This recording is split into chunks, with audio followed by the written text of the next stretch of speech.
Nous sommes très heureux d'être en public et en présentiel. Et si vous êtes eh bien, derrière l'écran, sachez que cette nouvelle conférence est diffusée sur mycefia.com en direct ou en différé. Vous pourrez regarder dans les semaines qui viennent cette conférence avec Marc Tiercelin. C'est carte blanche. C'est carte blanche avec Marc Tiercelin et le micro. Ça va, Marc ?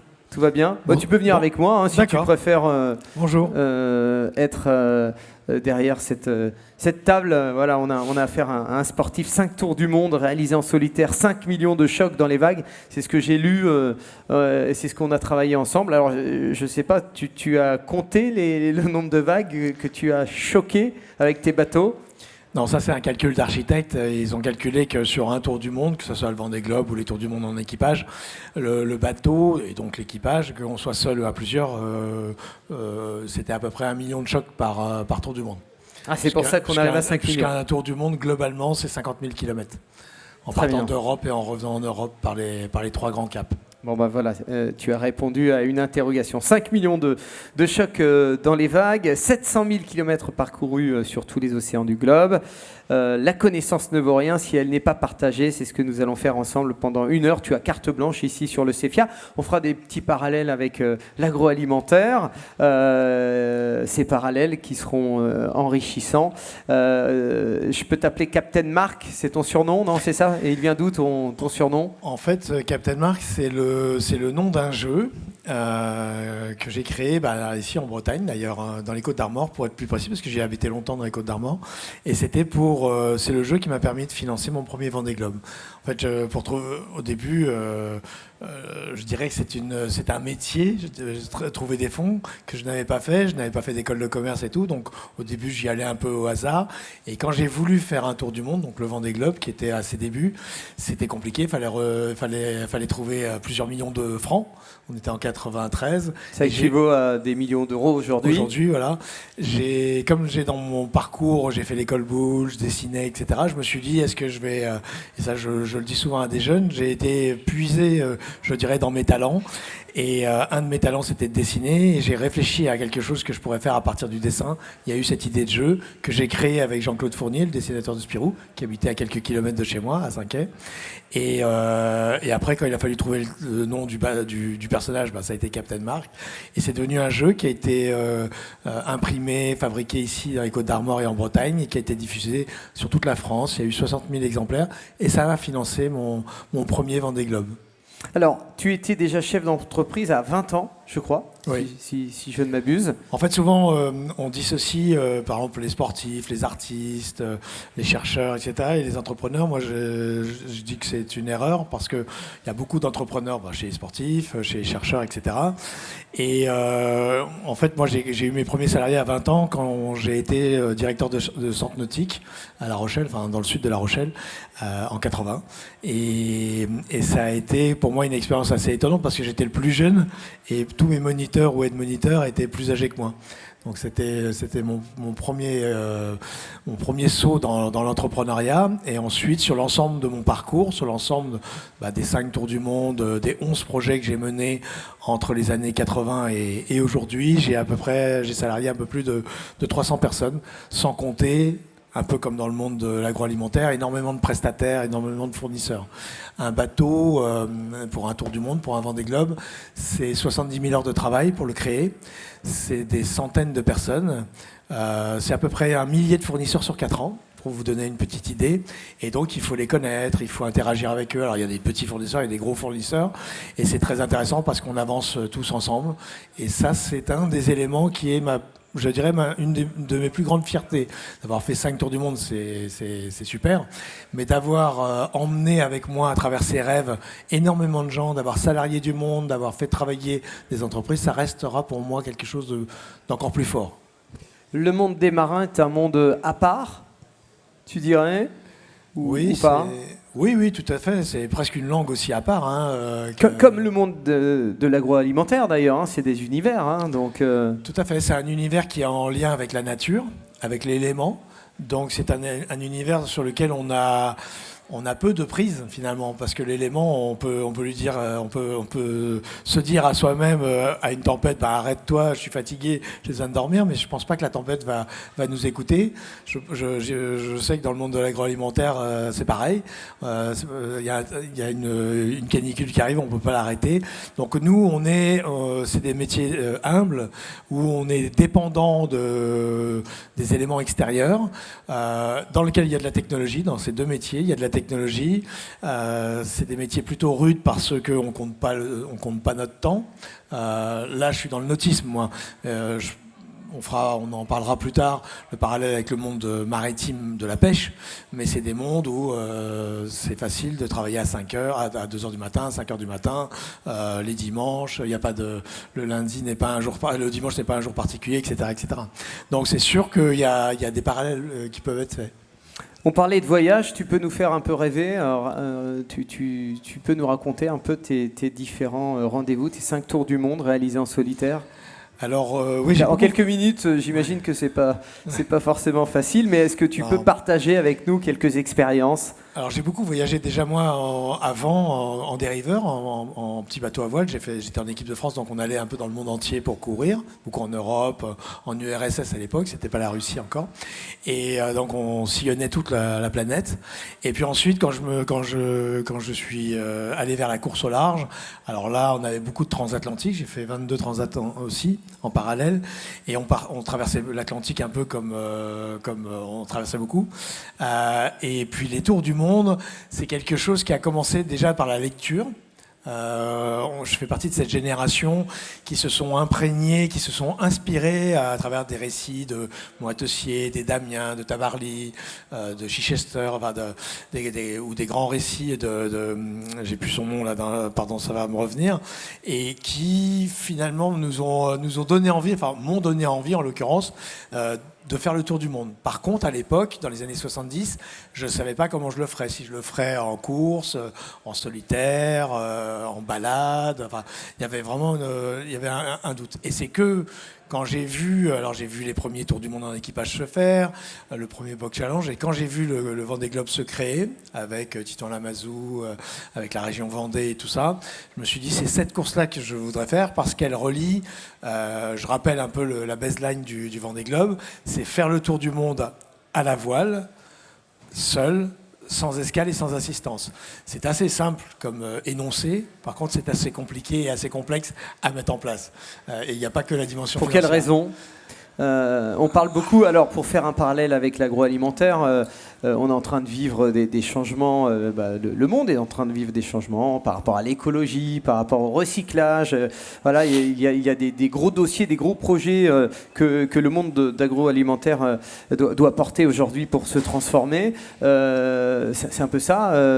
Quand on décide de faire le Vendée Globe en solitaire, on doit s'occuper de tout et penser à tout parce qu'on est tout seul et personne n'est là pour nous aider. Alors il y a plusieurs grilles de lecture sur une aventure de ce genre-là, surtout quand c'est votre premier. Quand vous l'avez fait, moi j'ai fait donc 4 Vendée Globe et 5 Tours du Monde en tout, donc il y a un peu de métier. Mais la première fois, c'est sûr que c'est une aventure, on va dire, totale avec un grand T. C'est-à-dire tout à l'heure on parlait de la recherche d'argent, j'ai mis quand même 1006 jours, enfin 3 ans pour trouver les fonds. Réunir en fonction de l'argent qu'on a trouvé, enfin des fonds qu'on a trouvé. Il y a des histoires de moyens, donc l'équipe humaine, le bateau, le type de bateau, est-ce que ça sera un bateau d'occasion ou si on a vraiment trouvé beaucoup d'argent, un bateau neuf, etc. Le temps, parce que le temps... C'est combien un bateau au passage aujourd'hui par exemple? Aujourd'hui, ça dépend des projets. Moi, je vais continuer juste sur ma réponse. Okay. Ça, c'est vraiment, ça dépend des projets et des bateaux, des types de bateaux. Et ensuite... Ce qu'on ne sait pas, on apprend au fil de l'eau, c'est que j'expliquais la baseline du Vendée Globe, le principe de sans escale et sans assistance, tout est contenu là. C'est-à-dire que tout ce qui est fait à bord du bateau, vous devez le savoir, vous devez à minima savoir le faire seul, parce que c'est en solitaire. Ça peut arriver d'être obligé de réparer la centrale hydraulique, la centrale électronique, de se réparer soi-même, de faire de la médecine, de réparer les voiles, tout ce que l'on fait en groupe quand on prépare. Le Vendée Globe, quand je l'explique aux entreprises, c'est 2 courses. C'est la course à terre et ensuite la course en mer. Si la course à terre est ratée, on n'a pas assez de temps, pas assez de moyens, tout ça, c'est très difficile de réussir la course en mer. Mais ça, quand on est entrepreneur, on le comprend assez aisément. Il y a toute une anticipation. Le monde de la mer, et pas seulement dans le nautisme et dans la course, c'est un monde d'anticipation et ensuite d'adaptation, d'adaptabilité. Et donc tout ce qu'on va répéter à terre, un Vendée Globe, c'est à peu près, pour le skipper, c'est à peu près une quarantaine de métiers. C'est une quarantaine de métiers qu'il faut savoir faire. Alors pas forcément parfaitement ou à la perfection, mais il faut savoir les faire. C'est-à-dire, si je prends un truc très bête, tout bête, par exemple la dimension médicale, on doit savoir se faire des piqûres, savoir réduire une fracture. Moi, j'ai eu à réparer une carie, enfin refaire un plombage, des choses comme ça. On doit savoir faire des choses basiques, comme si on était en plein désert ou on est en territoire isolé. Personne ne peut venir.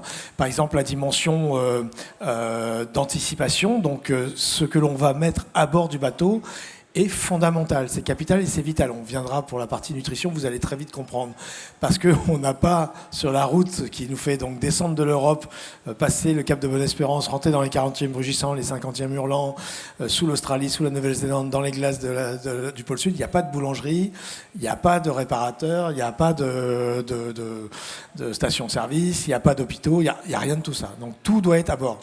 Et on doit représenter, d'ailleurs Tito Lamazou avait dit une très jolie phrase à ce sujet-là, il avait dit un homme dans le sens un homme et une femme, un homme avec un grand H, seul à bord d'un bateau, c'est toute l'humanité, ça représente toute l'humanité, et c'est tout à fait vrai. Donc il faut savoir faire tout ça, donc l'anticiper avant, c'est-à-dire que tous les métiers qui vont rentrer à bord du bateau, il faut avoir de l'appétence pour les découvrir, il faut que les personnes qui installent des logiciels, qui installent des centrales, qui installent des cordages, et la pédagogie pour vous l'expliquer, veut dire, dans 15 jours, toi tu devras le faire tout seul, peut-être. Donc il y a la dimension sécurité aussi, dimension administrative, communication aussi. Vraiment, c'est très très vaste et c'est passionnant. Et ça, c'est quelque chose que j'ai toujours aimé, cette multidisciplinarité. Le terme est un peu compliqué, mais voilà. Et pardon, je suis un peu gêné par la... Ça va se terminer dans quelques instants, l'annonce. Ça perturbe l'oreille. Ça t'est déjà arrivé d'oublier quelque chose de banal, mais de crucial ? Alors là, on rentre dans l'anecdote, voire dans l'anecdote qui aurait pu très mal tourner. Oui. Tous les marins, on a plein d'anecdotes. Mais celle-là, je l'ai eue, malheureusement. D'ailleurs, je m'en serais bien passé. Et elle a bien fait rigoler une partie de la France, d'ailleurs. Dans mon premier Vendée Globe, donc on prépare tout. Moi, il y a des choses que je prépare moi tout seul. C'est-à-dire la partie, les vêtements, même la lecture, la musique, tout ça, la partie qui m'est plus personnelle, je la prépare tout seul. J'avais préparé tous mes sacs. J'avais un petit studio au Sable d'Olonne. Et l'équipe m'avait dit, on va passer le vendredi parce que le samedi, les pontons seront infréquentables, on ne pourra pas transférer les affaires. Donc ils passent le vendredi, je leur dis tout ce qui est dans cette pièce, il faut le prendre. C'est préparé, les sacs étaient marqués, tout était mis sous vide, c'est un énorme travail, c'est plusieurs semaines avant. Et ils embarquent tout. Donc je vérifie, la pièce était vide. Et puis après, moi je suis pris dans des obligations médiatiques, sponsoring, course, et puis la course surtout, puis l'équipe et tout ça, les proches et tout. Et le samedi passe, le dimanche donc on part très tôt le matin, on descend les pontons, il y a la haie dans le chenal qui dure 1h30 à peu près, 2 heures, la phase de départ, et puis ça part, et c'était le premier Vendée pour moi c'était 96, 97, et il y avait du mauvais temps qui arrivait, et j'étais parti pas en jean mais en pantalon de ville, j'avais mis un ciré dessus, et je m'étais pas trop préoccupé de ça, je m'étais dit je pars et après je m'équipe mieux, un peu au large, tranquille. Et dans la soirée, je cherche le sac avec les chaussettes, les polaires, les t-shirts, les caleçons, enfin les choses basiques pour mettre en dessous. Je trouve pas le sac avec ma frontale. Les bateaux de 96 sont pas du tout les bateaux de 2001, je précise, 2021 pardon. Et je dis je verrai ça quand il fera jour. Donc la nuit passe, puis ça avance, gros coup de baston, de temps. Et j'appelle. Et à l'époque, on n'avait pas d'Iridium, on n'était pas en satellite. Enfin moi, mon bateau, on passait par la radio, par Salis Radio, donc par une opératrice. Donc il fallait attendre son tour, donc de temps en temps ça pouvait passer 4 heures à attendre que les cargos, les bateaux militaires même passaient par là, les pétroliers, les chalutiers, enfin tout le monde, les plaisanciers, les autres coureurs. Donc on avait et puis je finis par avoir l'équipe et je leur dis ce matin j'ai cherché le sac dans lequel il y a toutes les chaussettes et tous les caleçons et tous les t-shirts. Donc j'avais prévu un voyage de 4 mois, donc c'était disséqué par semaine. Non, ne nous dis pas que tu avais tout oublié. Moi, j'avais oublié. Moi, j'avais tout préparé. Et puis, j'ai au téléphone, mais il faut imaginer, là, j'en rigole maintenant en 2021, mais à l'époque, j'ai pas du tout rigolé. Et ils me disent, mais il est de quelle couleur ce sac? Je dis, il est noir, il est long, c'est un sac étanche, banane. Et là, ils me disent, ah oui, on a trouvé un sac noir dans le fond du camion. Donc là, j'étais déjà au milieu du golfe de Gascogne, quand même. J'étais parti depuis la veille, donc ça faisait déjà quasiment 24 heures. Et se pose la question, je dis, et vous pouvez aller regarder, donc ils vont voir, ils envoient quelqu'un, ils reviennent, ils me disent, bah, il y a tout, ouais, tout ce que tu dis, c'est là. Donc j'avais pour les 4 mois toutes mes chaussettes. Alors tout le monde s'est focalisé sur les caleçons, mais on n'attrape jamais froid par les caleçons. On attrape beaucoup plus froid par les bonnets et par les chaussettes. Et ça a fait rigoler la France entière, parce que Laurent Ruquier s'en est emparé à l'époque, etc. Et d'autres aussi. Moi, j'ai pas du tout rigolé, et je me suis vraiment posé la question de est-ce que à ce stade, je fais demi-tour pour chercher ça, pour faire le tour du monde, ou est-ce que je pars et j'ai fait le tour du monde avec juste une paire de chaussettes de ville. On n'imagine pas dans quelles conditions ça a été. J'avais d'autres vêtements, j'avais les cirés, j'avais les autres vêtements, mais j'avais pas les trucs.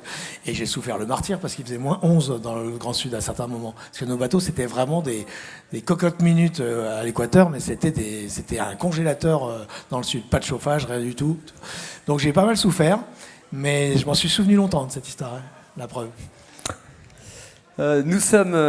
Après, il y a des oublis qui peuvent être aussi terribles. Hein. Des oublis en termes d'anecdotes, par exemple. Vas-y, hein, c'est ta carte blanche. Moi, Oui, non, mais c'est intéressant de le dire parce que le monde agroalimentaire, de l'agriculture, doit traverser exactement les mêmes choses.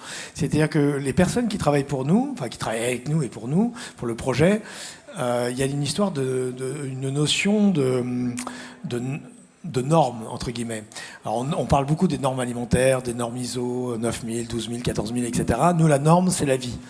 Et c'est pas toujours facile à faire entrer dans le crâne de toutes les équipes et de tout le monde, parce que de temps en temps, les choses sont faites de manière machinale, et on leur explique, et là-dessus j'avais quelques exemples frappants, qu'un geste qui est fait de façon machinale, pour nous, ça peut se transformer en la fin de la vie.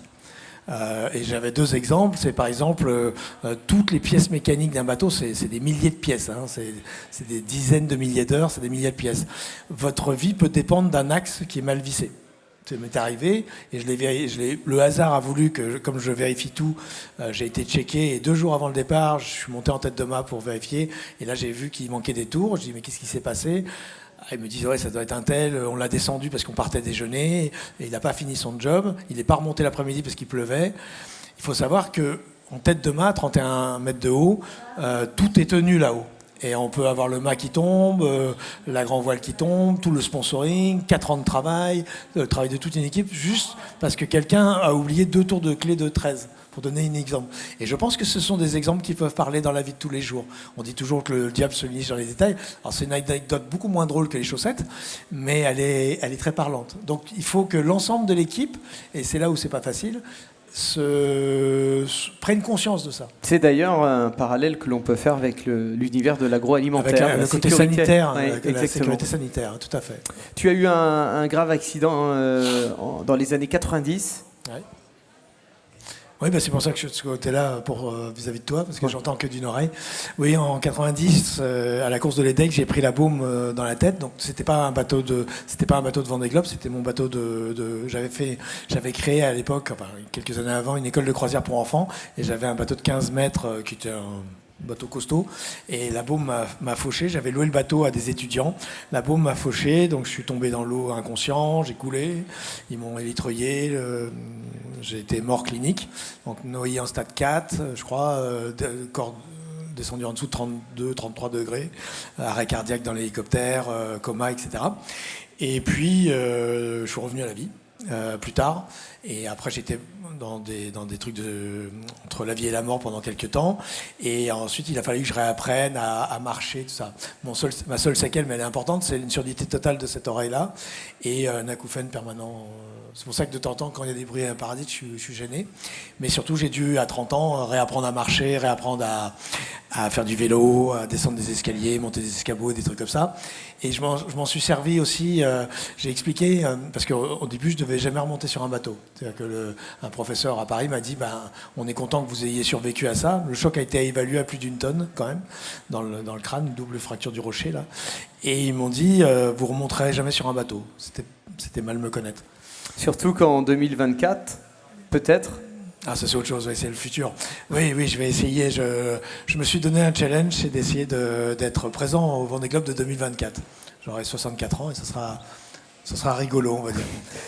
Est-ce qu'on peut commenter Captain Mark? Est-ce qu'on peut juste commenter ça nous fait voyager aussi. Est-ce que tu peux nous dire un petit mot alors que vous soyez en direct ou en différé, vous allez peut-être voir ces images de loin. Alors ça, c'est pas les bateaux de Vendée Globe. Là, on est sur les trimarans, et ce qu'on appelle aujourd'hui les trimarans ultimes. C'est des bateaux qui font 32 mètres de long sur 23 mètres de large, qui est 8 tonnes de poids et qui vont jusqu'à 50 nœuds, jusqu'à 100 km/h, voire plus. Et en fait, j'ai cette vidéo avec moi parce que pendant 9 ans, je me suis battu pour un projet comme ça. Pour l'instant, ça n'a pas abouti parce que c'est des fonds conséquents, on va dire. Mais le projet du flyboat que je porte était lié à ce genre de support. C'est pour ça que, n'y arrivant pas à trouver les fonds, on va dire, moi j'avais moi-même un bateau comme ça, dans un hangar qui était cassé et puis que je devais remettre. Mais entre les crises économiques, la crise Covid et tout ça, ça n'a pas facilité. Donc je me suis dit pourquoi je ne retournerais pas à mes anciens amours, que sont le Vendée Globe, le Tour du monde en solitaire.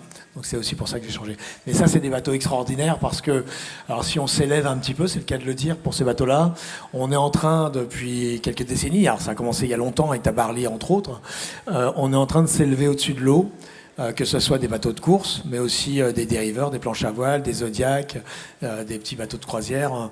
Peu à peu, l'homme, le marin, même du dimanche, entre guillemets, va quitter, je dirais, Archimède pour aller un peu vers Icare.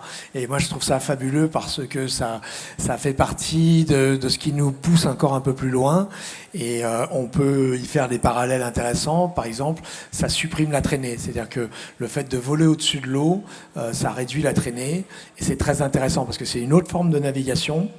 Ça, dans mon esprit, là, c'est fait pour gagner des courses, mais je travaille encore dessus, je vous rassure, autour de ça, sur comment on va pouvoir extrapoler ce principe-là pour les futurs cargos à voile et pour le futur économique lié à la voile, puisqu'on est en train, surtout en Allemagne et en Hollande, mais la France n'est pas très loin, et elle pourrait jouer un rôle majeur. On est en train de revoir tout doucement, ça arrive peu à peu, et la crise Covid va peut-être aider là-dessus, sur le transport maritime, revenir les cargos à voile.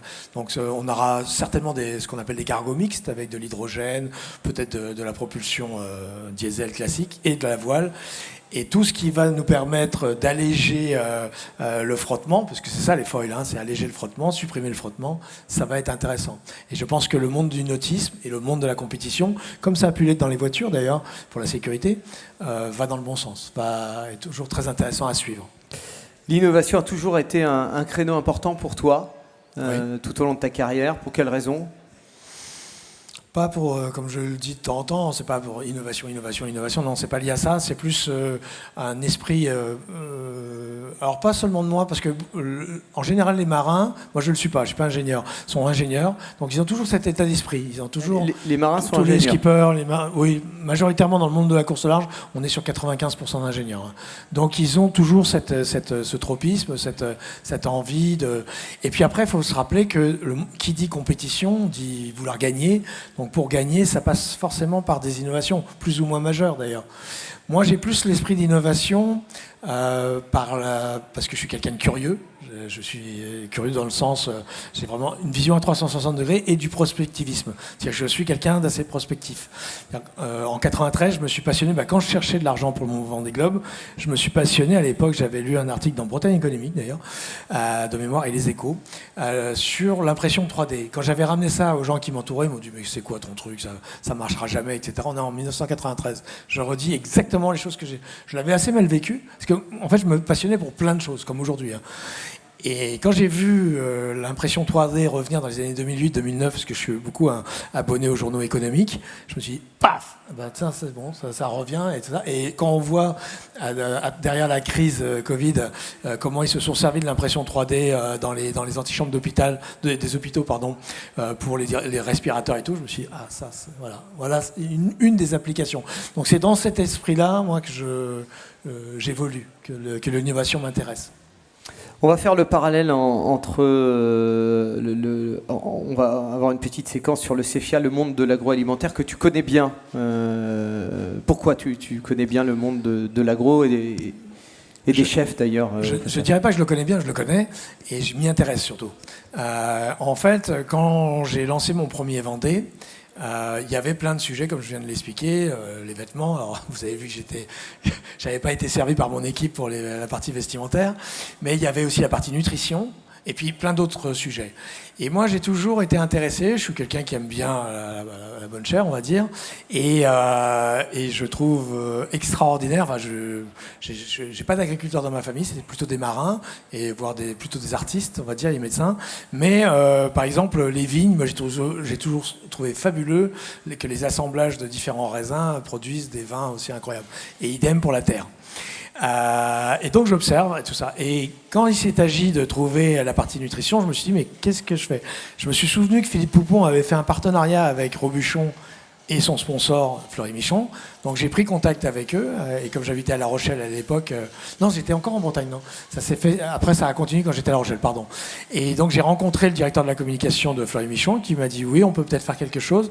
Ils n'avaient plus Philippe Poupon comme coureur, et on s'est rapproché du laboratoire Créa à Paris, de Robuchon, etc. Et ça a été fabuleux parce que ce qui peut paraître simple quand c'est fait, c'est très complexe, parce que sur nos bateaux, on n'a pas de four. On n'a pas de congélateur, si je puis dire, et on n'a pas de quoi conserver. Donc il faut que les aliments puissent tenir 6 mois, voire 1 an, sans aide, et sans non plus être totalement transformés et immangeables. Ensuite, il y a des chocs, on vient d'en parler, il y a les chocs thermiques. À l'équateur, on peut taper dans les 40-45 degrés à l'intérieur d'un bateau en carbone, ça chauffe vraiment fort. Et dans le Grand Sud, quand il fait moins 5 dehors, dedans il fait moins 5 plus, quoi, on va dire, voire jusqu'à moins 10. Donc on passe vraiment par des chocs thermiques importants. Ensuite, il y a le temps.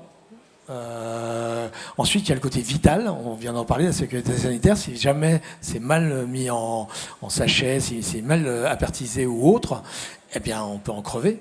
Et donc, c'est beaucoup plus grave que les histoires de chaussettes, là. Et après, il y a plusieurs formes. Les marins étaient beaucoup sur du lyophilisé. Moi, j'avais pas envie d'embarquer du lyophilisé. Je voulais bien en embarquer en secours, mais je préférais bien manger, parce qu'on n'a pas grand-chose en termes de plaisir sur un Vendée Globe. Donc, il y a la nourriture, il y a un peu de lecture et un peu de musique. Et le reste, c'est la mer, mais la nourriture, c'est quand même un peu central. Tu arrives à lire, à écouter de la musique, et à prendre ton temps pour manger? On s'imagine pas, on s'imagine que c'est en deux-deux. C'est pas très convivial. Hein, non, mais je veux dire, tu arrives à prendre du temps pour toi. Oui, mais on n'imagine pas ça.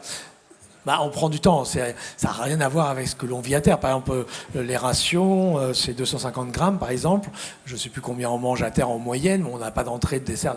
On est sur un... Alors, je vais essayer de reprendre le fil des choses sur l'alimentaire. On a donc 2, voire 3 repas chauds quand on est dans le Grand Sud, mais on a 2 repas chauds un peu comme à terre. On a des encas et un petit déjeuner. Bon, quand on perd un peu la boule, comme ça m'est arrivé à un moment avec les fuseaux horaires, j'ai petit déjeuner 3 fois, donc ça aussi c'était marrant. Tu essayes de manger à heure fixe? Alors ça fait partie de ce que l'on essaie de retrouver un peu de vie sociale, en tout cas de ne pas perdre le fil d'une vie, parce qu'il y a la vie qui continue à terre, les fuseaux horaires que nous traversons, et puis la course que l'on vit. Donc on essaie de petit déjeuner au lever du soleil, par exemple, pour pas être complètement déphasé. C'est comme les histoires de sommeil et tout ça. Mais si je reviens sur et donc il y avait le lyophilisé, l'apertisé, donc les sacro-saints, boîtes de conserve ou autres, ou du frais. Alors le frais, on en a au début, on peut en avoir pendant la descente entre l'Europe et puis les Canaries, voire jusqu'à l'équateur, mais enfin c'est limite quand même. On peut avoir quelques fruits, etc. Mais moi, j'ai fait le choix de l'apertiser, mais l'apertiser sans boîte sur des sachets. Donc il a fallu qu'on travaille. Le premier Vendée Globe, on mettait tout ensemble, c'est-à-dire les féculents, par exemple, les protéines, et puis les sauces. Et on s'est rendu compte que c'était pas mal, mais ça pouvait faire tourner les plats. Que ce qui est le plus difficile à conserver en mer, c'est le poisson, pas la viande. On est obligé d'injecter beaucoup de produits pour les tenir, alors que la viande, ça se tient tout seul, etc., etc. Donc dans les Vendée Globes suivants, j'ai travaillé avec Le Nôtre, par exemple, le groupe Le Nôtre. Je suis travaillé avec des gens comme Frédéric Danton, comme Guy Martin et autres. On a progressé à chaque fois. Avec Olivier Rollinger, il voulait le faire aussi en 2004, mais il n'avait pas la structure. Et c'était passionnant parce que entre la conception des menus par les chefs, je sais pas si on dit ça, le fait qu'on dissèque les menus avec un nutritionniste parce qu'il faut que dans chaque menu on ait des apports en vitamines, en minéraux que l'on n'a pas parce qu'on n'a pas de produits frais. Donc nous, on ne s'imagine pas ça. Tu disais, on ne s'imagine pas comment c'est la vie. Il faut imaginer, moi j'ai souvent fait dans les premières plages, j'ai fait deuxième, quatrième, etc. Mais il y en a qui font dernier, donc ça arrive. Donc il reste 6 mois. Enfin, les premiers Vendée Globe, ils y passaient presque une demi-année. Donc il faut essayer 6 mois sans produits frais, sans légumes verts, sans fruits, etc. C'est spécial. Après, ce qu'on avait vu dans le premier Vendée que j'ai dupliqué sur les Vendées suivants, c'était les œufs et les fruits. Les œufs, j'avais lu quelque part, parce que donc toujours mon côté prospectiviste, que si on vernissait les œufs au vernis alimentaire et qu'on les plongeait dans une cire alimentaire à 62,7 degrés, je crois de mémoire, hein, c'était en 90, ça les conservait et j'avais des œufs frais pendant 4 mois. Donc on avait fait des plaques d'œufs comme ça, et ça a tenu. Mais c'était un risque. Ça pouvait très bien tourner. Et un œuf qui tourne, on n'a pas de médecin, quoi. Enfin, si ça se passe mal, ça peut vite devenir une catastrophe. Et les fruits, c'était plus simple. Enfin, plus simple. C'était, par exemple, les fruits qui se conservent le mieux, c'est les agrumes, évidemment, mais aussi les pommes. Moi, je suis un gros mangeur de pommes. Et on les emballe dans du papier journal. On met du sel au frais autour du papier journal. Ensuite, on les met dans des boîtes. Et ce qui fait perdre les fruits, souvent, c'est l'échange oxygène, certes, mais c'est les chocs. C'est des chocs. Donc les petites boîtes permettaient qu'ils ne se choquent pas entre eux. Donc j'ai réussi à avoir des fruits pendant les 4 mois de mon premier Vendée Globe. Donc c'est des avancées. Après, il y a eu un partenariat avec Fleury Michon et aussi avec Le Nôtre en parallèle pour développer une ligne de produits qui existe toujours d'ailleurs pour les raids, pour la montagne et tout. Et on se retrouve avec des sachets. Donc j'y ai participé pleinement, évidemment. Jean Le Cam aussi. Et voilà. Donc c'était vraiment intéressant ça. Et d'ailleurs, on retrouve certains produits pensés pour les marins que l'on retrouve pour le grand public. Oui. Ouais, non, pâté ENAF, tout ça, non, c'est pas. Là, je ne suis pas un historien du pâté ENAF, le pâté du Mataf. Je crois que le pâté ENAF, oui, c'est possible. Là, je donne ma langue au chat. Je connais le pâté ENAF, mais je ne sais pas. Est-ce que c'est né des marins qui l'ont amené? C'est possible, hein. De toute façon, je pense qu'il y a les vies contraintes à bord, une grande partie des boîtes de conserve pour le poisson, ça a dû naître sur les bateaux, parce que pour conserver, c'est l'endroit idéal, quoi. Si on faisait un parallèle dès maintenant, merci beaucoup d'être avec nous. Marc Tiercelin est avec nous pour cette carte blanche, que vous soyez en direct ou en différé sur mycefia.com ou en public. Eh bien, nous sommes ravis de partager ce moment avec vous et avec toi, Marc. Oui, et je me permets, Jérôme, oui. Pardon. Si dans le public il y a des questions et tout ça, n'hésitez pas, hein, ça me fera plaisir et on pourra interagir. Vous levez la main à tout moment. Parallèle entre l'économie maritime et l'économie agricole, tu voulais nous en parler? Oui, alors là, ça tient plus d'une passion personnelle. À un moment, alors j'ai pas réussi à la mettre vraiment, la lancer vraiment pour des raisons financières seulement. À chaque fois, c'est souvent ça d'ailleurs. J'ai créé une fondation, l'Or Bleu, pour mettre en avant les métiers du maritime. Et l'économie maritime et les métiers de la mer. Parce que je me suis rendu compte au fil de mes déplacements, au fil de mes rencontres avec les jeunes surtout, que les métiers du juridique, les métiers de la santé, alors aujourd'hui encore plus, mais avant même les métiers de service et tout ça étaient très plébiscités, les métiers de la communication aujourd'hui, ces dernières décennies, mais que les métiers du maritime, et je ne parle même pas des métiers de l'agricole, étaient vraiment... en fait, le test, un des plus violents que j'ai connu, c'était à La Ciotat, je venais d'arriver dans le sud, parce que maintenant j'ai quitté, je suis plus dans le sud, et j'avais accepté de participer à des tables rondes pour les collégiens, 4e, 3e, à plusieurs reprises. Et ils avaient une vingtaine de familles de métiers dans lesquelles ils devaient choisir les familles vers lesquelles ils aimeraient aller. Et il y avait les métiers du maritime, parce qu'à La Ciotat, il y a eu des grands chantiers navals, parce que le Sud, il y a quand même la Méditerranée, il y a un passé maritime assez important. On parle toujours de la Bretagne, mais la Méditerranée, c'est quand même un des grands berceaux de la mer aussi, de la navigation aussi. Et les métiers du maritime arrivaient sur 20 arrivaient en 18e position. Alors que les Ciotadins et les Marseillais aussi, la mer à 100 mètres. Et donc ça m'a interpellé. Je me suis dit, ça veut dire que dans les familles, on leur en parle pas, que dans les médias, alors maintenant ça a changé, hein, ça s'est amélioré, c'était en 2007-2008 ça, on leur en parle pas, etc. Et je me suis dit, là, il y a un vrai manque. Autant, et je me souviens de Tabarly qui disait, oui, les gens pensent à la mer quand ils partent à la plage, quoi. Et en fait, quand on a fait, il y a eu 2 sondages qui avaient été faits dans les années 2000, début des années 2000, 2003, 2004 de mémoire, où ce que retenaient les gens pour la mer, c'était la plage, les poissons, heureusement, les marins pêcheurs, ça, parce que à cause du Parlement de Bretagne et puis à l'époque et puis des conflits. C'était même pas pour la partie nourricière, c'était la partie conflictuelle. Les marées noires. Il y avait quoi? La Marine nationale pour le prestige de l'uniforme et nous, les skippers de course, parce que c'était dans les 7 qui venaient automatiquement, c'était ça. Donc on était très loin de la vie portuaire, il y a des milliers, il y a des centaines de métiers dans le maritime. Donc je me suis dit, il y a un vrai, et je me le dis encore aujourd'hui, hein, il y a un vrai manque. On est souvent, quand on pense maritime, on est souvent Marine nationale, on est souvent très lié à l'armée, très lié à l'univers militaire. C'est bien, mais c'est dommage, parce qu'il n'y a pas que ça. Et c'est idem, je crois, avec le monde de l'agriculture, où c'est aussi très connoté, on en parlait tout à l'heure en préparant cette carte blanche. C'est des métiers qui n'attirent pas les jeunes parce que c'est des métiers rudes, c'est des métiers en confrontation avec l'élément, où il n'y a pas d'horaire, il n'y a pas de jour, on gagne difficile. Je ne parle pas du mien de métier, hein, je parle des marins pêcheurs et des agriculteurs. Où on gagne difficilement sa vie, qui sont, enfin c'est voilà, hein, je ne vais pas vous faire un dessin de choses que vous connaissez, j'imagine. Et ça m'a interpellé. Je me suis dit, on pourrait relier ces 2 mondes qui sont des mondes nourriciers, qui sont des mondes fondamentaux pour notre évolution sur Terre et pour notre vie sur Terre tout simplement. Et je me suis dit, on a quelque part, il y a une forme de cause commune. Ne serait-ce que par le rapport aux éléments, le rapport à l'avenir, et puis surtout parce que, et là c'est l'endroit pour en parler, moi j'ai eu l'occasion d'intervenir de temps en temps dans le passé pour In Vivo et d'autres choses, et l'Imagrin aussi dans le temps, et je le trouvais fascinant et fabuleux, et je le trouve toujours, comment la technologie s'invite dans l'univers, par exemple, de l'agroalimentaire. Je trouve ça très intéressant et très... je le dis vraiment avec le cœur, hein, et très positif, quoi, très, là, ça touche ma fibre prospectiviste, quoi. Je trouve intéressant de se dire, par exemple, j'avais vu il y a plusieurs années de ça, il y avait une start-up à Montpellier qui travaillait sur les drones pour si je me souviens bien, pour l'arrosage des parcelles.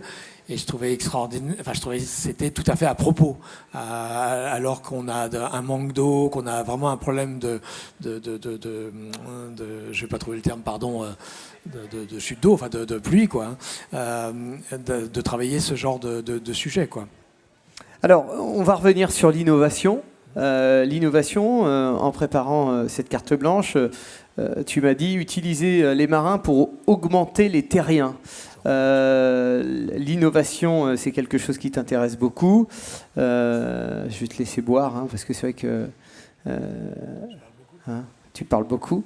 L'innovation est donc quelque chose qui a l'air de te passionner, en tout cas quand on a échangé sur le sujet. Donc l'innovation dans l'agroalimentaire, il n'y a pas le choix que d'y aller pour avoir une valeur ajoutée. C'est intéressant. Enfin, dans l'agroalimentaire, c'est passionnant parce que de se dire, on est passé, moi alors de mémoire, hein, après mes chiffres ne sont pas forcément exacts, on est passé de 3,2 milliards quand je suis né à 7,5 milliards, hein, en l'espace un gros demi-siècle, hein, un peu plus large que d'un demi-siècle. Là tu parles en budget de...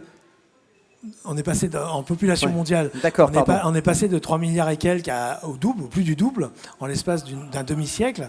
À due proportion, la partie alimentaire, l'eau et l'aliment, parce qu'il y a aussi l'eau, et surtout l'eau d'ailleurs, c'est fondamental de se poser la question. Et il vaut mieux se la poser aujourd'hui que de se la poser dans 20 ans. Donc moi je trouve le sujet passionnant. Et en plus, comme on en discutait tout à l'heure par rapport à la robotique et tout ça, c'est des questions qui peuvent, contrairement aux idées reçues, la technologie peut créer plus d'emplois, potentiellement. Alors, ça dépend du sujet, hein, ça dépend de l'innovation en question, et aussi s'ouvrir à d'autres formes d'état d'esprit. C'est un autre type d'agriculture, c'est sûr, mais c'est aussi une évolution. Et le monde maritime n'en fera pas non plus l'économie. Quand je parlais des cargos à voile, c'est pas juste pour avoir le plaisir de voir des marchandises naviguer à la voile. C'est parce que je trouve assez... D'abord, c'est très intéressant...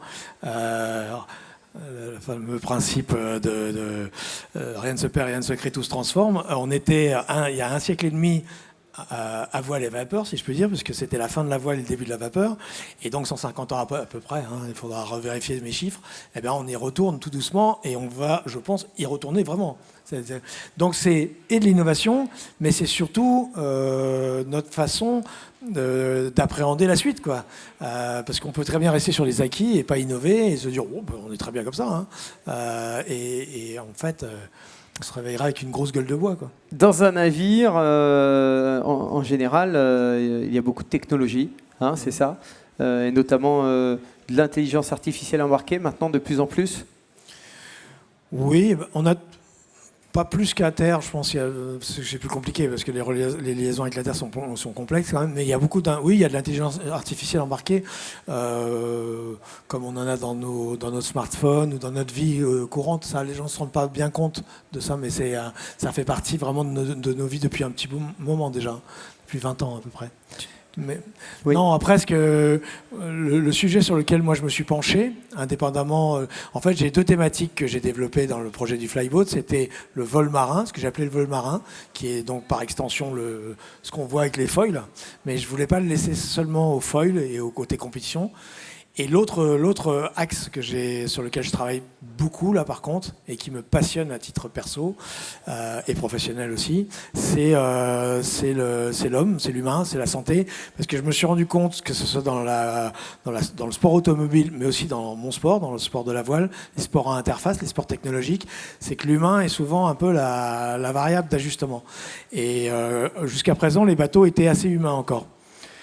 C'est-à-dire que tant qu'on suit Archimède, on suit les vagues, donc certes on peut se prendre des grosses gamelles dans le bateau, mais ça va. Mais quand on est sur des bateaux qui volent, ce qu'on appelle nous les arrêts buffets, c'est-à-dire les arrêts dans une vague, sont beaucoup plus violents. Avant on passait par exemple de 5 nœuds, donc de 10 km/h, de 20 nœuds, 40 km/h à 5 nœuds. Donc ça ralentissait fortement et puis on se cassait la figure, on pouvait se casser les côtes, tout ça. Là on passe sur des bateaux comme ceux qu'on voit derrière nous, là. On va passer de 50 nœuds, donc 100 km/h, on n'a pas de casque, on n'a pas de ceinture de sécurité, hein, c'est pas une voiture, et c'est pas un avion non plus, à 0. Donc c'est comme si on se prenait un mur en scooter ou en 125 ou en voiture tout simplement. Donc c'est pas pareil. Donc c'est pas seulement ça qui m'a interpellé. Et je me suis aussi dit, qu'est-ce que nous faisons sur un bateau qui peut servir... Parce que c'est toujours ça mon leitmotiv aussi, c'est le côté grand public. Je l'ai fait quand j'enseignais à la voile, je l'ai fait sur tous mes projets. Je l'ai fait quand j'ai fait le Captain Mark, c'était pour toucher le grand public, pour intéresser au Vendée Globe, etc. Ce que nous faisons qui peut avoir une utilité pour le grand public? Et c'est là où je suis arrivé c'est pas j'ai un concept, mais c'est sur le projet d'exosquelette, avec un concept. Je me suis rendu compte en allant chercher, en fouinant dans cet univers-là des exosquelettes, que les deux secteurs qui étaient dominants là-dedans, c'était le militaire et l'industriel, pour des raisons tout à fait évidentes. C'est là où il y a l'argent et c'est là où il y a la recherche. Mais par contre, pour le côté grand public, il y avait des choses très, prototype pour l'instant, mais il n'y avait pas encore cette dimension qu'on a avec les lunettes, qu'on a... Alors là, on parle de l'augmentation, hein, d'être augmenté. Quand on voit pas bien, on porte des lunettes. Quand on a du mal à faire du vélo, on a un vélo électrique. Quand on s'est cassé la cheville, on a des béquilles, éventuellement un fauteuil roulant, etc. Ce secteur-là sur les exosquelettes était assez pauvre. Et ça fait 2 ans que je travaille là-dessus. L'idée étant d'utiliser les marins de course, où tout est plus compliqué sur un bateau, marcher, reculer, porter, tirer, lever, etc., etc. Tout est plus compliqué. Et c'est donc plus intéressant. Et ça fait un parallèle avec l'âge. Donc d'utiliser les marins pour servir les terriens. Ça, c'est une façon simple d'expliquer la chose. Et donc de créer avec l'aide des marins et à l'aide des coureurs, un exosquelette de service, un exosquelette seconde peau. C'est-à-dire qu'il ne soit pas un exosquelette militaire ou industriel, parce qu'avec ça, on ne peut pas se balader, c'est pas possible, on ne peut pas vivre notre vie de tous les jours, de créer quelque chose que l'on pourrait porter aussi facilement qu'on peut porter une salopette ou un pantalon ou une veste, à partir du moment où, par exemple, on est plus âgé, ou à partir du moment où on a... Pour vous donner une petite idée, je me suis je me suis intéressé à travers l'exosquelette aux accidents de la vie. Juste les accidents de genoux en France, par an, c'est 800 000. Il y a 800 000 accidents de genoux par an. C'est en scooter, c'est en ski, c'est en descendant les escaliers, c'est en glissant dans une salle de bain, c'est tout ça. Et tous ces accidents, ça se termine comment? Une immobilisation, béquille, fauteuil roulant, aide à domicile. Parce que quand on a 20 ans, c'est une chose, quand on en a 40, c'est une autre chose, 60, etc. etc. Et tout ça, oui, on peut faire appel à des aides extérieures et tout ça. On est un peu limité, hein, les gens des hôpitaux vous le diront, des instituts, des cliniques et tout ça. Et donc, moi, je me suis dit, ça peut être vraiment intéressant de travailler ce sujet-là, où les sportifs de l'extrême que nous sommes, qui sont confrontés à des difficultés hors normes, développent des produits pour des personnes qui, quand ils ont, je dis n'importe quoi, 75 ans, et qu'ils ont un problème d'arthrose aux chevilles ou au bas du dos, et ben juste d'aller monter sur un escabeau, chercher des verres, enfin je dis n'importe quoi, une caisse de souvenirs, ça relève du Vendée Globe, quoi. Et je la fais courte, hein, parce qu'il y a des exemples, j'en ai des, je pourrais vous en parler l'après-midi entière. Et je me suis vraiment passionné pour le sujet, parce que là, il y a vraiment quelque chose à appréhender et à attraper, parce que ça peut avoir beaucoup de signification dans nos sociétés, où on parle d'inclusion, c'est-à-dire que toutes les personnes, donc ce qu'on dit seniors, accidentés de la vie ou le handicap léger, je ne vise pas du tout le handicap lourd, les personnes en EHPAD, là on est sur des choses beaucoup plus spécifiques, c'est des sujets beaucoup trop pointus, là je vise vraiment le stade où on est en tout va bien, puis un jour les choses vont moins bien, et ça peut durer 10, 15, 20 ans ou 30 ans, pour garder l'estime de soi, il faut pouvoir se débrouiller tout seul, il ne faut pas être obligé toujours d'appeler quelqu'un pour aller faire ses courses, pour aller chercher quelque chose dans une maison, pour se déplacer. Et le sujet est d'importance et me passionne, je l'avoue, parce que c'est aussi une façon d'être utile en étant sportif. C'est aussi, je ne sais pas si je me suis bien fait comprendre, mais voilà, c'était aussi ça dans mon esprit. D'ailleurs, les industries agroalimentaires sont sujettes à une exposition forte aux troubles musculo-squelettiques. Hein. Tout à fait. Et tu disais donc... Alors là, on est plus dans le cadre des industriels, là, plus. Oui, bien sûr. Le grand public. Oui, mais oui. Là aussi, il peut y avoir des causes communes. Exactement. Ouais. Tu disais aussi que le but est d'abord de collecter des données sur l'effort physique. C'est ça la clé du travail sur l'exosquelette? Si on fait le parallèle avec le monde de la mer, mais on peut prendre aussi le monde avec l'alpinisme ou l'équitation. Enfin, moi, je ne sais pas monter à cheval, mais ça doit être compliqué de monter à cheval. On doit faire travailler certains muscles. Mais en bateau, c'est ce qu'il y a de plus complexe parce qu'on est en 3D en permanence. Même quand vous êtes au port, le bateau il bouge. Même quand vous dormez dans un bateau, votre corps travaille. Se déplacer sur un bateau, même pour quelqu'un qui sait le faire. Quand vous portez une voile, et que même moi qui ai 50 ans de mer derrière les pattes, ça reste toujours quelque chose, un challenge. Se déplacer sur un bateau qui gîte, donc qui peut le plus, peut le moins.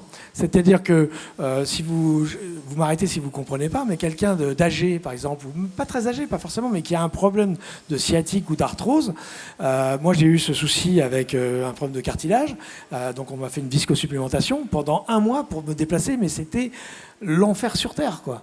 Et ce genre de truc, ça vous parle. Quand vous avez on voit bien que quand on se fait mal au pouce, qu'on nous a créé avec vraiment tout ce qu'il fallait pour que ça soit utile, quoi. Quand on n'a plus de pouce, on se dit mais comment on saisit les choses. Donc il faut faire des parallèles comme ça. C'est beaucoup plus parlant que tous les discours qu'on peut faire. Et de se dire, par exemple, c'est tout bête, on rate une marche d'escalier, on se fait l'intérieur d'une cheville. Selon notre corpulence, notre morphologie, on va être bloqué pendant 3 mois ou 6 mois. C'est très régulier de se faire les ligaments internes, croisés, pardon.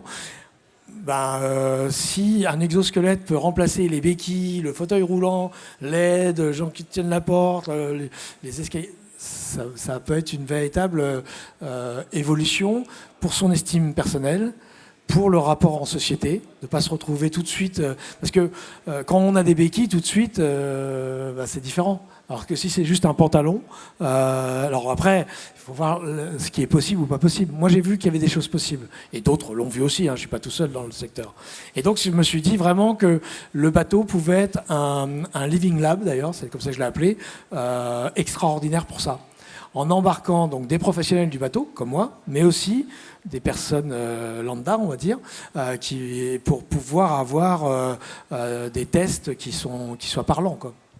Tu en es où aujourd'hui de tes innovations ? Alors pour l'instant, elles sont posées dans des dossiers, j'en parle, j'échange, j'ai fait une levée de fonds il y a une partie qui a réussi, une partie qui n'a pas encore réussi. J'ai eu un temps mort parce que c'était compliqué, là, les 10-20 mois qu'on vient de passer, ça a été pas simple, mais j'avance. C'est un peu général, c'est un peu politique là ce que je dis. Ok. Je suis proche du précipice, je vais faire un grand pas en avant. Non, je rigole. Non, j'avance. Meilleur souvenir, juste avant de terminer par les questions-réponses, s'il y a des questions en présentiel. Meilleur souvenir, plus gros cauchemar en mer. Bon, le pire, c'était la mort de Jerry Roof, parce que j'étais parti à sa recherche en 97, donc ça m'a marqué longtemps, ça me marque encore, je pense souvent à lui. Donc ça, c'est des choses qui marquent quand c'est votre premier Vendée Globe. Et bon, je fais partie de cette génération de marins qui a perdu pas mal d'amis. Les générations suivantes n'en ont pas perdu, et tant mieux, mais nous, on en a perdu beaucoup. Moi, j'ai perdu beaucoup de copains skippers, et puis en meilleur souvenir, alors là, c'est difficile, il y en a plein, quoi. D'être en vie déjà, c'est un très bon souvenir. Et puis après, oui, deuxième de mon premier Vendée Globe, c'était quand même pas mal parce que j'ai eu le bateau en septembre. J'ai fini par acheter le bateau avec le sponsor, le Crédit Immobilier de France et le jeu Captain Mark d'ailleurs, en juillet 1996. On a fait des travaux parce que le bateau c'était d'occasion. J'ai pu avoir le bateau 10 jours en septembre et puis je suis parti, j'ai fait deuxième. C'était plutôt sympa quand même. Marc Tiercelin est avec nous. Quelques applaudissements s'il vous plaît pour Marc Tiercelin. Merci. Que vous soyez en direct ou en différé, nous sommes prêts pour des questions. Si vous avez une question ou deux, c'est le moment, ou trois, ou quatre, ou cinq. Enfin voilà, si vous avez des questions. Le précédent orateur avait eu une question. J'ai dit, je vais essayer oui, il va bien y avoir au moins une question. On va lancer la compétition. C'est mon côté compétiteur. Soyez pas timide. En plus, si vous posez une question, vous pouvez enlever le masque. Non, je rigole. Ouais. Non, ça va pas être possible. Bonjour. Je voulais savoir comment était arrivée toute cette nouvelle conception de foil. J'ai eu l'impression qu'en fait, il y avait eu une longue période avec l'hydroptère où le foil était là, mais n'avait pas réussi vraiment à percer. Qu'est-ce qui a fait qu'on est passé... J'ai eu l'impression rapidement de l'hydroptère à cette généralisation de foil sur tous les supports. Oui, c'est vrai qu'il y a eu une sorte de cran qui a été franchi. Souvent dans l'innovation, on a ça, je crois. Il y a des moments où on cherche, tout le monde cherche, la recherche fondamentale, la recherche appliquée. Puis un jour, il y a un concept qui est trouvé. Parce qu'en fait, ce qu'il faut voir derrière les foils, c'est il y a des architectes, que ce soit à l'époque de l'hydroptère ou aujourd'hui. Et surtout, il y a des calculateurs qui sont très très puissants. Et jusqu'à présent, c'était un peu comme pour l'histoire de l'impression 3D. Moi, pourquoi ça m'avait plu ? Parce que je trouvais que l'impression 3D, c'était de se réapproprier la créativité avec de l'impression 3D accessible. Sinon, c'était fabriquer des moules qui coûtaient à l'époque 200 000 francs, 300 000 francs. Là, l'heure de calculateur, il y a 20 ans, coûtait tant, il y a 10 ans, coûtait tant, aujourd'hui, coûte tant. Elle coûte toujours très cher. Mais on a pu, avec les nouvelles technologies, utiliser les calculateurs de façon différente. Je pense qu'ils ont fait tourner les modèles. Et puis, il y a eu, comme dans toute évolution de la société, il y a un moment, paf, on franchit un cap. Alors, c'est une réponse un peu bizarre, mais je vois que ça, parce qu'on a buté sur plein de choses. Je crois que les matériaux, ils sont pour quelque chose. Il faut savoir une chose intéressante dans la voile, qu'on oublie souvent, et c'est vertigineux, c'est le seul sport et la seule activité, parce que c'est pas qu'un sport, c'est une activité, et le seul moyen de transport qui a évolué aussi radicalement. On est passé quand même, le premier tour du monde en solitaire, donc de Robinson Johnson, c'est 313 jours, en 69, donc c'est pas si vieux que ça. 50 ans, hein. On est passé, enfin un peu plus de 50 ans, de 313 jours à 74 jours. Donc déjà, en un demi-siècle, c'est impressionnant. En multicoque, idem, si on prend le tour du monde d'Alain Collat en trimaran, c'était 170 jours à peu près, 169, et on est passé à 40. Donc c'est là où on mesure ce que, bon, l'humain certes, et l'humain derrière la technologie, mais ce que la technologie fait faire comme bon. Et c'est, je dirais, ma réponse par rapport au foil. Et on n'est qu'au début.